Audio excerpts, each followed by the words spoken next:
नमस्कार विद्यार्थी भाइ बहिनीहरू। आज हामी कक्षा 12 को नेपाली विषयको पाठ 11 मा रहेको एकदमै महत्त्वपूर्ण र ज्ञानमूलक पाठ सहकारी निबन्धको अध्ययन गर्न गइरहेका छौँ।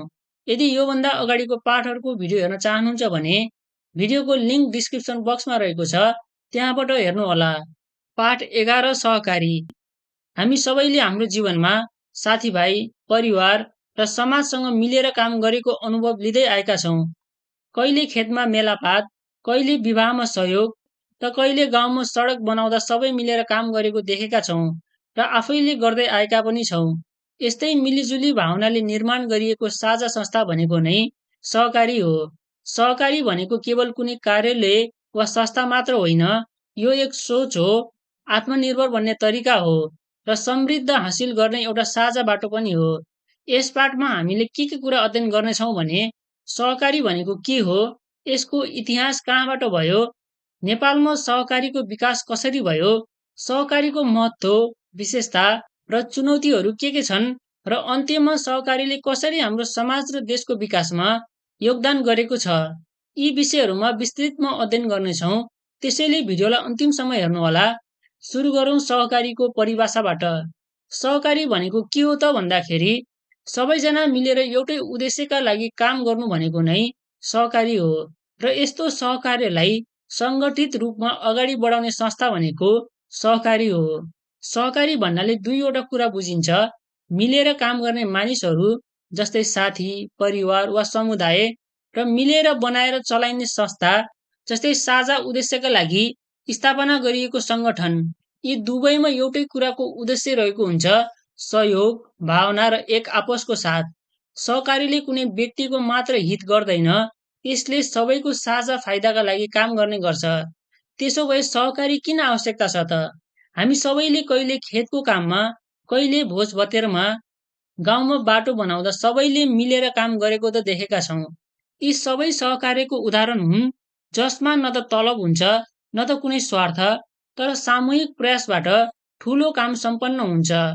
यसै सोचलाई संस्थागत रूपमा अघि बढाउने उपाय भनेको सहकारी संस्था हो।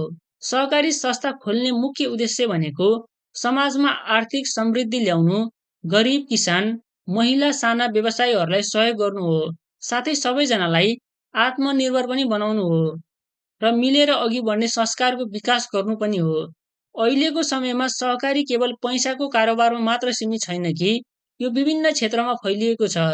जस्तै कृषि क्षेत्र। कृषि क्षेत्रमा खेतीपाती गर्नेहरूको लागि पनि यो एकदमै प्रभावशाली बनेको छ। त्यस्तै गरी दुग्ध उत्पादन, दुध सङ्कलन र बिक्रीका लागि पनि सहकारी एकदमै प्रख्यात बन्दै गएको छ।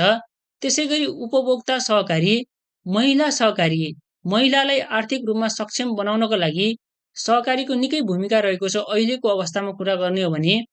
त्यसै गरी जडीबुटी, वन, पर्यटन, साना उद्योग, स्वास्थ्य, शिक्षा क्षेत्र लगायत चारैतिर सहकारीले आफ्ना विकासका पाइलाहरू अघि चालेको छ। सहकारीको आधुनिक सुरुवात सन् 1844 मा बेलायतबाट भएको मानिन्छ। त्यस समयमा एकजना सामाजिक व्यक्ति, रोबर्ट ओवेन, उनी केवल व्यवसायी मात्र होइनन्, एक महान सोच राख्ने व्यक्तित्व पनि थिए। उनी विश्वास गर्थे कि व्यक्तिले मात्र होइन, सबैले मिलेर काम गर्दा मात्र सबैको उन्नति सम्भव हुन्छ। उनले एउटै समुदायका मानिसहरूलाई मिलाएर साझा पसल खोल्ने विचार राखेका थिए, जहाँ सबै सदस्य ग्राहक मात्र होइनन्, साझेदार पनि हुनेछन्। त्यही विचार नै आधुनिक सहकारीको जग हो। यसकारण उनलाई सहकारीका पिता पनि भनिन्छ। यिनकै सोच र प्रयासका कारण बेलायतले छोटो समयमै आर्थिक समृद्धि हासिल गर्न सक्यो। यद्यपि सहकार्यको सोच भने नयाँ होइन, यो त हाम्रो पूर्वीय सभ्यता र संस्कारमा धेरै अघिदेखि नै चलिआएको थियो। हाम्रो समाजमा पनि गुठी, ऐँचो पैँचो, सरसापट, भारो पर्म, मङ्का खल जस्ता परम्परागत सहकार्य प्रणालीहरू रहेकै छन्। यी सबै मिलेर बनाएका संरचनाहरू हुन्, जसले सडक, चौतारा, पाटीपौवा, वृक्षारोपण जस्ता कार्य गरी समाजको सेवा गरेका छन्। यसबाट के थाहा हुन्छ भने सहकार्य हाम्रो संस्कृतिको मेरुदण्ड हो। आजको सहकारी संस्था पनि त्यही संस्कारको आधुनिक रूप हो।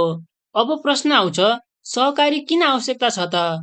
सहकारीको मुख्य उद्देश्य भनेकै साझेदारी मार्फत आर्थिक समृद्धि र सामाजिक विकास हो। जब साना साना योगदानहरू एक ठाउँमा जम्मा हुन्छन्, त्यो एक थुकी-सुकी 100 थुकी नदी जस्तै हुन्छ। अनि त्यही सानो प्रयासले ठूलो उपलब्धि सम्भव हुन्छ। सहकारीले विशेष गरी सहयोग गर्ने भनेको किसानलाई हो, श्रमिकहरूलाई, आर्थिक रूपमा कमजोर वर्गलाई र युवाहरूलाई स्वरोजगारमा प्रेरित गर्न यसले आत्मनिर्भरता बढाउँछ, सबैलाई समान अवसर दिन्छ र समाजमा बराबरी र न्यायको भावना बढाउँछ। अब नेपालमा सहकारी कहिले स्थापना भएको थियो भने नेपालमा पनि सहकारीको सोच पुरानै हो, तर संस्थागत रूपमा सहकारी विभाग स्थापना भएको भने विक्रम सम्वत 2013 मा चितवनमा पहिलो सहकारी संस्थाको रूपमा बखान ऋण सहकारी संस्थाको स्थापना भएको थियो। पछि विक्रम सम्वत 16 मा सहकारी ऐन बन्यो अनि अहिले हामीले अनुसरण गरिरहेको सहकारी ऐन 2074 मा लागू गरिएको छ। यस ऐनले सहकारीलाई लोकतान्त्रिक बनायो, पारदर्शिता र जवाफदेहिता सुनिश्चित गर्यो, महिला, दलित, अल्पसंख्यक सबैलाई समान अवसर दिने बनायो। अब कुरा गरौँ सहकारीका विशेषता र मूल्य मान्यताका बारेमा। सहकारी संस्था स्वैच्छिक, स्वतन्त्र र खुल्ला सदस्यता आधारित संस्था हो, जसमा लिङ्ग, जाति, धर्म, वर्ग वा राजनीतिक विचारका आधारमा कुनै भेदभाव हुँदैन। सबै सदस्यको बराबरीको अधिकार हुन्छ, चाहे त्यो नयाँ सदस्य होस् वा पुरानो, सबैको मत बराबर हुन्छ। सहकारी लोकतान्त्रिक, पारदर्शी, जवाफदेही र समाजमुखी संस्था हो। यसमा सदस्यले एउटा सेयर अनिवार्य रूपमा खरिद गर्नुपर्छ र सो संस्थाको कार्यक्षेत्रभित्र बसोबास गर्नुपर्छ। एक व्यक्तिले एक भन्दा बढी समान प्रकृतिका सहकारीमा सदस्य बन्न पाउँदैन। यद्यपि सदस्यले जति चाह्यो त्यति सेयर किन्न सक्छ, तर मतदानको अधिकार भने एक मतकै हुन्छ। सहकारीको आर्थिक र सामाजिक पक्ष सरकारीले वित्तीय सेवा प्रदान गर्छ, तर त्यो कुनै निजी बैंक जस्तो होइन। यसले सदस्यका लागि शिक्षा, तालिम, सुरक्षा, बोनस, घाटापूर्ति लगायतको पनि राम्रो व्यवस्था गर्छ। सहकारीले नाफा कमाएर सदस्यमा मात्र वितरण नगरी समुदाय र संस्थागत विकासमा पनि लगानी गर्छ। यसले सामाजिक न्यायको भावना बोकेको हुन्छ। अब कुरा गरौँ सहकारीमा देखिएका चुनौती र समस्याहरूको बारेमा। यद्यपि सहकारी संस्था सफल आर्थिक सामाजिक मोडेल हो, यसमा केही चुनौतीहरू पनि छन् जसले यसको विकासमा बाधा पुर्याउन सक्छन्। कतिपय सदस्य वा कर्मचारीहरूले आफ्नो स्वार्थमा रकमको दुरुपयोग वा हिनामिनाको घटना गरिरहेका छन् र त्यसैगरी दुरुपयोगका कारण सामान्य जनता, विशेष गरी आर्थिक रूपमा कमजोर वर्गले सहकारीप्रति विश्वास गुमाउन सक्छन्। प्रशासनिक कमजोरी, प्रबन्धकीय दृष्टिले दक्षता र पारदर्शिता नहुनुले सहकारी सञ्चालनमा समस्या उत्पन्न हुन सक्छ। सहकारी नियमको कडा नियमन र निगरानी नहुँदा सहकारीमा अनुशासनहीनता देखिन सक्छ। यी समस्याहरू समाधान गर्न सरकार, सहकारी संस्था र समाजले मिलेर कडा नियमन, नियमित अडिट, पारदर्शिता र सदस्यमाझ सचेतना फैलाउन आवश्यक रहेको छ। अब कुरा गरौँ सहकारीको सम्भावना र भविष्यको बारेमा। नेपाल जस्तो देशमा जहाँ लाखौं युवा बेरोजगारीका कारण विदेश जान बाध्य छन्, त्यहाँ सहकारी संस्था रोजगारी सिर्जना गर्ने एउटा बलियो विकल्प बन्न सक्छ।